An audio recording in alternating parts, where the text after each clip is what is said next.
Here is Pastor Bill Tansey with this week's message from New Horizons Church.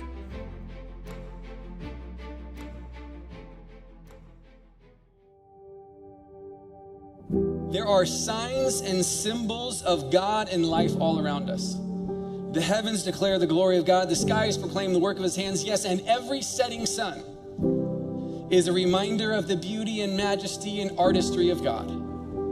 And every rising sun, a reminder of God's new and faithful mercy every morning. Every crashing wave on every ocean shore, a reminder of God's grace that washes over all of us who call upon the name of Jesus. Every flash of lightning and every crack of thunder, a forceful reminder of the speed and power of God. Every skyscraping, snow-capped mountain, a monument of the bigness, the greatness, and the immutability of God. Every creek, carved canyon, a reminder of what God can do, that he can change an entire ecosystem with a steady drip of water. And a reminder to all of us, we can make a big difference with a little obedience for a long time. Every towering tree reaching up for the heavens, a reminder of what we were made for, to reach up to God too. Every falling leaf, a reminder of the necessary endings in life, and every budding flower, a reminder of new seasons, new beginnings, new opportunities, and a reminder that life is precious and short. And so don't waste it. In every passing year, another lap around our little star called the sun. Another reminder of God's providence, his constancy, and his sustaining grace.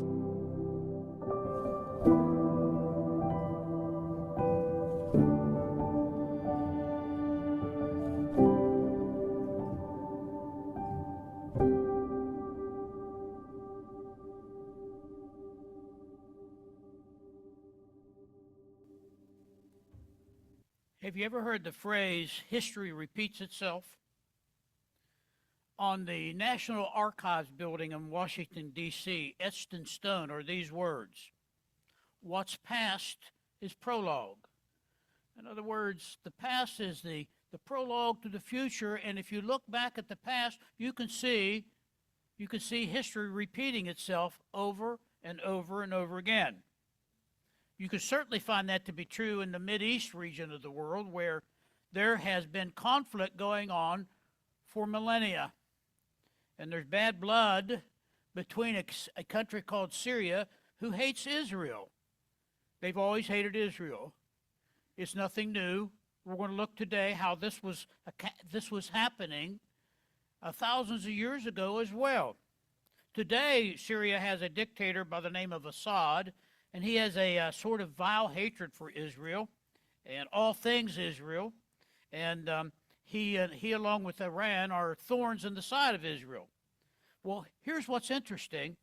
The enmity between these two countries has been going on for centuries and centuries. And in God's chosen land, off to the northeast is Israel, or is Syria rather, who's done nothing but cause them trouble, and the hatred remains. Well, years before our passage, there was a king in Israel by the name of David, and he had a heart for God, and he had Syria under control. He handled them well, he dominated them, and they paid tribute to Israel, actually. Well, by the time we get to our passage today that I'm going to read here in a moment, everything had changed. By the time we get to this prophet Elisha, Israel had turned its back on God, and Syria was causing them to suffer greatly. These Syrian people then had a burning hatred for God, just as they do now, and they were frequently conducting military raids into Israel that became a real problem for the country of Israel, for God's people. And they were discouraged. Now, their military leader was a man by the name of Naaman. He was a great general. He was sort of like a George S. Patton and Stonewall Jackson kind of general. He was famous. The Syrians loved him. The king of Syria adored him. He was a fabulous general, but he had one big problem. He contracted leprosy. And here's this mighty king Naaman now, who's been diagnosed with leprosy. And this had been devastating for Naaman. this mighty general, I should say. This incurable disease had struck him, and he knew, and everyone around him knew, that this would bring death to him. So no matter how good or successful he had been as a general, now his life as a leper has taken front stage in his life, and it's an issue. So guess what happens? Naaman from Syria is going to turn to the God of the Hebrews, Yahweh, to be healed. Just like in California with these thousands of people turning to God in believers' baptism in a state that is certainly not noted for their affection toward the Christian church. So here's this Naaman. This Syrian pagan is going to go to Israel to be healed. It's quite a story. And guess who he's going to turn to? Our protagonist, our chief character in this passage that we're looking at, Elisha. So if you will stand with me, I'm going to read the first 14 verses of 2 Kings chapter 5. Naaman, commander of the army of the king of Syria, was a great man with his master in high favor because by him the Lord had given victory to Syria. He was a mighty man of valor, but he was a leper. Now the Syrians on one of their raids had carried off a little girl from the land of Israel, and she worked in the service of Naaman's wife. She said to her mistress, "Would that my Lord were with the prophet who is in Samaria. He would cure him of his leprosy." So Naaman went in and told his Lord. Thus and so the girl, so spoke the girl from the land of Israel. And the king of Syria said, "Go now, I will send a letter to the king of Israel." So he went, taking with him 10 talents of silver, 6,000 shekels of gold, and 10 changes of clothing. And he brought the letter to the king of Israel, which read, "When this letter reaches you, know that I have sent you Naaman, my servant, that you may cure him of his leprosy." Verse 7. And when the king of Israel read the letter, he tore his clothes and said, "Am I God to kill and to make alive, that this man sends word to me to cure a man of his leprosy? Only consider and see how he is seeking a quarrel with me." But when Elisha, the man of God, heard that the king of Israel had torn his clothes, he sent to the king, saying, "Why have you torn your clothes? Let him come now to me, that he may know that there is a prophet in Israel." So Naaman came with his horses and chariots and stood at the door of Elisha's house. And Elisha sent a message to him, saying, "Go and wash in the Jordan 7 times, and your flesh be restored, and you shall be clean." Verse 11, but Naaman was angry and went away, saying, "Behold, I thought he would surely come out to me and stand and call upon the name of the Lord his God and wave his hand over the place and cure the leper. Are not Abana and Pharpar, the rivers of Damascus, better than all the waters of Israel? Could I not wash in them and be clean?" So he turned away, went in a rage. But his servants came near and said to him, "My father, it is a great word the prophet has spoken to you. Will you not do it? Has he actually said to you, 'Wash and be clean'?" Verse 14. So he went down and dipped himself 7 times in the Jordan, according to the word of the man of God, and his flesh was restored like the flesh of a little child, and he was clean. This is the word of the Lord. Please be seated.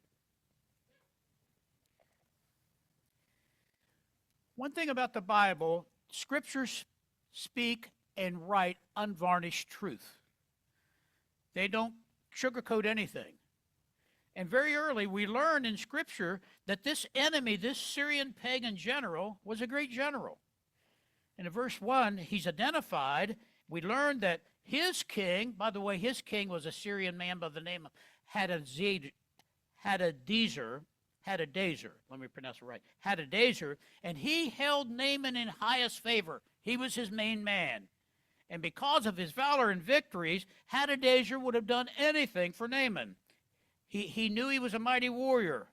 Now, there's a sort of footnote there early on in this passage that you could easily skim over.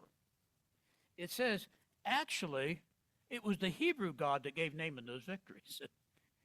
It was Yahweh who was acting through Naaman, giving him those victories. Well, why would he do that? He was using Naaman to exercise his judgment upon God's people because they had turned their back on God. They were now doing pagan rituals, and they were worshiping false idols. And their king had introduced them to that new kind of modern worship that they were exercising. So what did God do? God in his wisdom brought this brilliant general over and let him exercise judgment against his own people. So remember this, God is always in control. Always he's in control. I'm still scratching my head about California. I would have never believed it, or as Yogi Bear would have said, who would have thunk it? But it's happening. God is in control, and he gives victories to Naaman as a punishment against Israel. So in verse 2, we meet the real hero of this passage. It wasn't Naaman, it wasn't either of the kings, it really isn't Elisha. The real hero of this passage is a little Jewish girl that had been taken, kidnapped in one of the raids, taken out of Israel by the raiders of Naaman, and she ended up serving in the house of Naaman. We don't know her name. God does.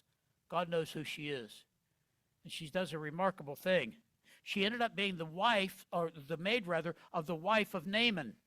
So when she heard about and saw her master's leprosy, she said this, "Oh, if only my master could meet that holy man in Israel, he would cure him."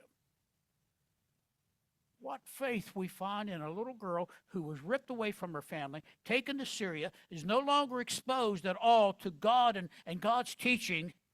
So that gives us a little takeaway here, folks, and that is this. This is for parents and grandparents as well. We need to raise children right, and they'll follow the way that God leads them. Proverbs 22:6 says this. This is from the NLT.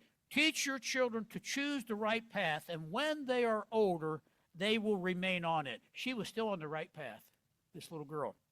So she had apparently been trained early. She knew the power of God. She knew that there was a man by the name of Elisha that was God's ordained anointed prophet. And what she does here, she's an illustration of how mysteriously God works sometimes through nameless people. That's what's happening here. So she apparently had been raised in a godly home, yet taken away from her family at a young age, and I'm sure it was an irreplaceable loss for her parents, and they grieved her loss every day. Yet she is greatly used in the Bible, this little unnamed girl. So when she says what she says, that perked up Naaman's ears and interest. Elisha, that man could heal me. So in verse 4, what does he do? He gets an audience with the king of Syria himself. He explained everything. He said, this is what the little girl said. The king didn't hesitate. Why? Because he wanted his man Naaman to be healthy. His man Naaman was bringing back all the scalps from Israel, and the king was loving it.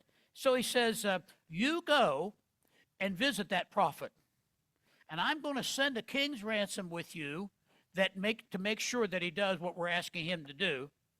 I'm going to make him an offer he can't refuse. That's what the king of Syria was really saying here. So he lines up all these gifts that he was sending to Elisha. Listen to these gifts. 10 talents of silver, as Clay would tell you, he's our silver expert. That's worth $275,000 on today's market. But get this, 6,000 shekels of gold would be worth $3 million today.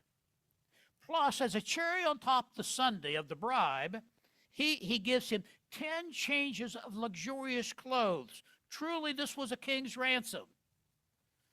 So the king sends Naaman over, and that shows you how much he valued Naaman, by the way. And then he sends a letter to the king of Israel. He said, let me dictate a letter. You take it to the king of Israel.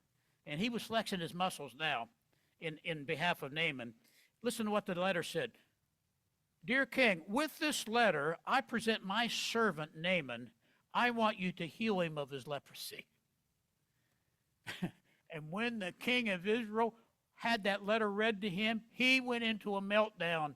He freaked out. He thought, what is going on here? He was fearing recriminations now from Syria in a major way. He said, what's up with this? This is a ruse. He's going to attack us some more. He's trying to lure me into another war. So he goes into this meltdown. He was fearing all these recriminations, and at verse 7, he was so terribly upset that he began ripping his robes. He was close to being psychotic at this moment.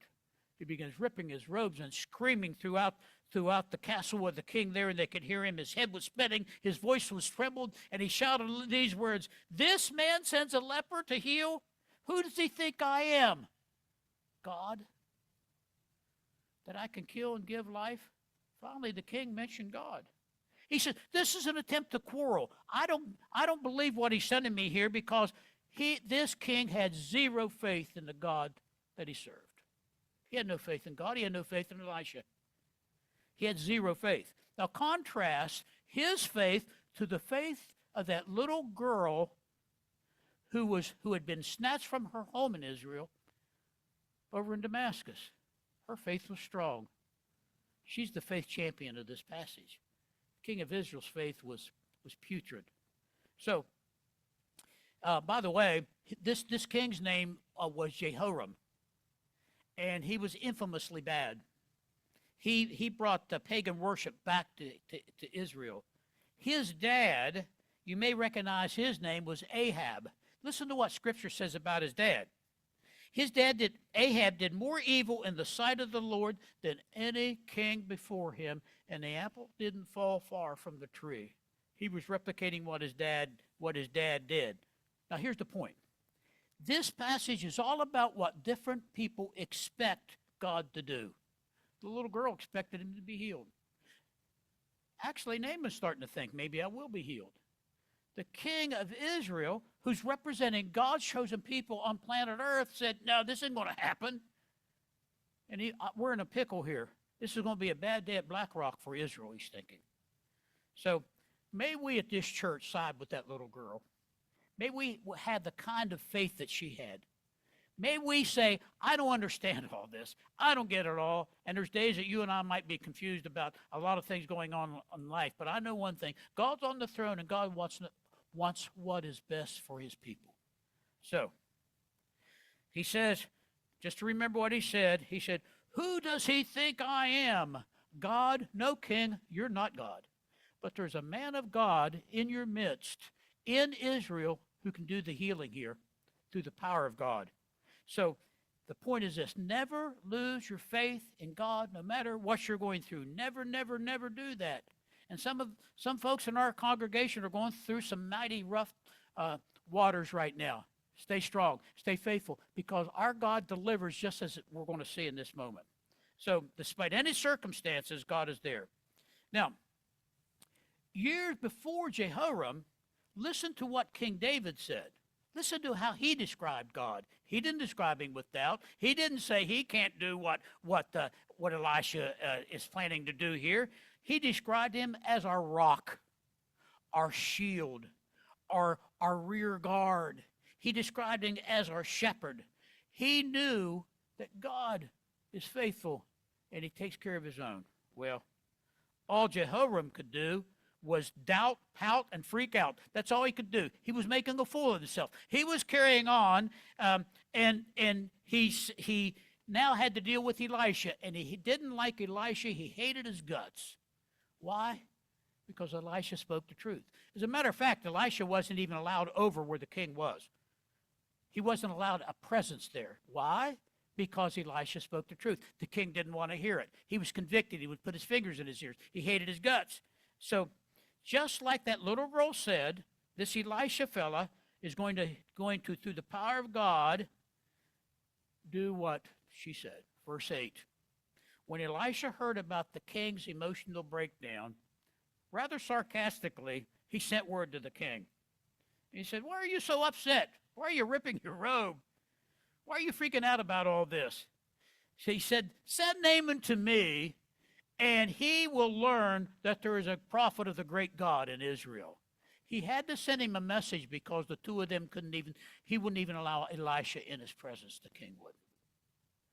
So I can't imagine that messenger, who was part of that seminary, I'm sure, of the sons of the prophets, looking at that message and thinking, the king's not going to like this. But he took it over because Elisha was rebuking the king. He's saying, where's your head in all this? Why are you acting the way you're acting? Actually, he's saying, why are you making such a fool of yourself? God is great. And he said, really, what he was implying here, The reason why the king was doing this, because the king had no relationship with God. The king didn't understand what Elisha understood, and the king didn't understand what that little girl 400 miles away in Damascus understood. So he rebukes him. He says, why is this such a big crisis to you? So here's the deal. This was a needless crisis for the king. When he got word, he should have repented right there. He should have fallen on his knees and repented and called for Elisha to come over and pray with him. No, he didn't. He was quivering like a bowl of jelly, as my dad used to say. And the prophet was as calm as a still pond. He was unshakable. Well, that's the difference between a man of God and an unbelieving king. So Elisha says, send him to me. Bring him over to my cabin. So, since Elisha wasn't welcome in the palace, the king sent Naaman. He said, here's the address.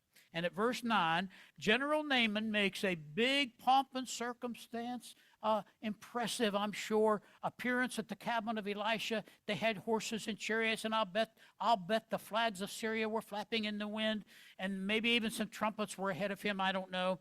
And he came with all of this amazingly impressive military gala that he's bringing with him, and Elisha wasn't impressed. Didn't impress him a bit. As a matter of fact, I find this hard to believe because I am somewhat diplomatic in life. Elisha didn't even go out and see him. Elisha wouldn't leave the cabin. He didn't go out to face him. He simply sent another message by another one of those messengers, and that, if it was the same guy, he's probably thinking, now I really am going to be killed. He sends a message out to Naaman, and it stung Naaman's pride when he saw the message. He said, go, listen to the verbs, go and wash in the Jordan 7 times, and your flesh will be restored. In English, that's about 10 words. I haven't counted them, but I'd say 10 or 11 words. In English, that was the prescription he wrote. He said, tell him to do this. Well, he says, your flesh will be restored if you do what I told you to do. That didn't follow the script that Naaman expected. Naaman, who's a mighty bright man, I'm sure he had a high intellect on this matter. He had probably imagined what he was going to go through here, and this wasn't it. He simply sent a messenger. You see, Naaman was accustomed to being honored. He expected Elisha to come down and honor him. Here's what David Gusick said. Naaman thought he had it all figured out. In his great need, he anticipated a way that God would work, and he was offended when God didn't work the way he expected. Why, he's mad now. A lot of anger in this chapter. He's as mad as the king was. The king, when he received the first message. You see, today, many people refuse to allow God to be God. God doesn't do things the way we prescribe. He does things his perfect way. And when Naaman heard these words, he lost his temper. He became enraged. He said, I thought at least he would come out to meet me. I thought at least he would call on the name of his God, and he would somehow do this ceremony where he would spread his hands over me and perhaps call in some incantation and maybe call on me to be healed. But I'm insulted, and his anger exploded. Naaman wasn't a man to be trifled with. Now he's angry. I say that Naaman, at this moment in his life, suffered from the 3D malady. He was dumbfounded, doubtful, and despondent. He didn't know what to do. And he was angry. And he shouted, the river Jordan, are you serious? Well, we've got rivers in Syria that would just put that river to shame. Why would he have me go bathe in that river, by the way? Our rivers are far better in Jordan. So he started questioning what Elisha told him he was to do. What's the point of all this? Don't question God. Don't question God. Do what God leads you to do. We're not God. He is. We're not geniuses. He is. He knows exactly and perfectly and sovereignly what we need in our lives. He said, couldn't I wash and be healed in those rivers? This is nonsense. What he was privately saying was this. This is beneath a man in my position. And he is stiff-legged, spitting mad, and probably shouting out a few expletives, and he turned and went away in rage. He's ragefully going off by himself. He's angry. He's filled with pride. He's disappointed. His blood pressure's up. He's boiling. He stomps off, as they used to say, as mad as a hornet. Well, Verse 13 starts with this little word, but. It turns out that he had some wise advisors. Good leaders have good advisors. He had some wise advisors that weren't sycophants and would just say, whatever you say, General. No, they did what they were asked to do, even when it wasn't pleasant. They weren't yes men. It says that in verse 13, and I kind of see them walking on eggshells as they did this, they came near to Naaman because they're going to give him some good advice. They came near to him. And their words were calming and wise, but they were challenging. Because if he listened to their advice, that would mean that he would have to swallow his pride and do what the man of God said.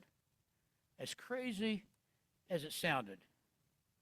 And he says, they called him Father. They say after verse 13 they say, Father, now listen to this logic. If the prophet had asked you to do something hard and heroic, wouldn't you have done it? In other words, you would have done anything, any task, any work, any sacrifice to be healed. So the servants of Naaman used a brilliantly logical Greek logic approach here. They said, here's what they were saying. If Elijah had asked you to sacrifice 100 or 1,000 animals, you would have done that right on the spot here, wouldn't you have? You would have done that. If you've been told to self-flagellate yourself and walk on hot coals in order to be healed from this awful leprosy, you would have done that. So what is wrong with doing the simple thing that Elisha told you to do? And they started Nike's slogan there. They said, just do it. Just do it. They talked to him calmly. Just do what he said. Well, it's a dramatic scene. And there's two takeaways from this scene. Pride has prevented so many people from following God.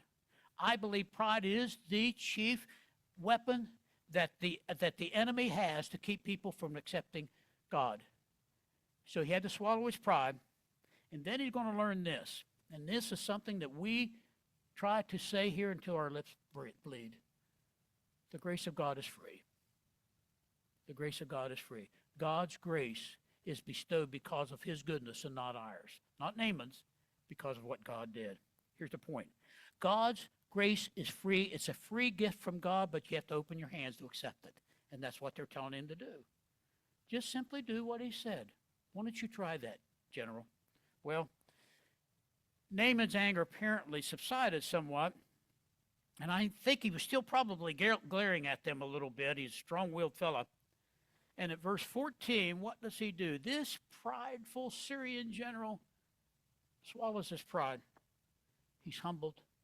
They go over to the Jordan River. Elisha hadn't showed up yet. And they do exactly what Elisha said. He went down into the Jordan River 7 times, and on the 7th time, following the orders of Elisha, before the eyes of his very staff who were there with him, his flesh was restored like the flesh of a newborn baby, right in front of their eyes. God is something, isn't he? Isn't God something? Here's the point. Naaman's response of faith was generously rewarded. Had he not swallowed his pride, humbled himself, by the way, he's going to declare who God is very soon in this passage, God answered his faith with a complete and miraculous healing. The leprosy was healed. And to make sure that the biblical passage gives God all the credit, it was clear that this came from Yahweh alone because Elisha wasn't even there. Elisha knew that. He knew that he wasn't going to get he didn't want any credit for this. This came from God. So it was obvious to everyone who was watching this happened because of this Jehovah God that the Hebrews worship. So there wasn't some sort of magical incantation that Elisha didn't know. By the way, you might ask, it's still lingering in the passage, what happened to that multi-million-dollar gift that the king of Syria sent over there? It's kind of been put on the shelf here for a minute. And maybe we could go find it. I'd rather doubt it. But it takes some surprising turns. Next week you're going to see. Please come back. Because next week we're going to see how greed for that gift brings further action from God. Elisha wasn't going to accept that gift. He didn't need it. He needed to give God all the credit. He wanted to make sure that he wasn't going to take it, but he has a servant that goes after it, and the servant and his family suffer immensely. We'll see that next week. So let's look at the heart of the matter this morning. Number one, obedience to God begins with humility. Obedience to God begins with humility. God values humility. God hates a prideful heart. Number two, we must believe that his way is better than ours. Even if it involves doing something that doesn't make a lot of logic to us, do it. Do what? Just do it, as his advisor said. And then number three, remember this. God can use anything to accomplish his purposes. Now, I've gone to the Jordan River many times, and I've baptized quite a few people in the Jordan River, and I want to tell you, it's no Kanawha River. It's no Elk River. But it was there that this happened. Why? Because God wanted to demonstrate to Naaman and to the Syrians who the real God of the universe is.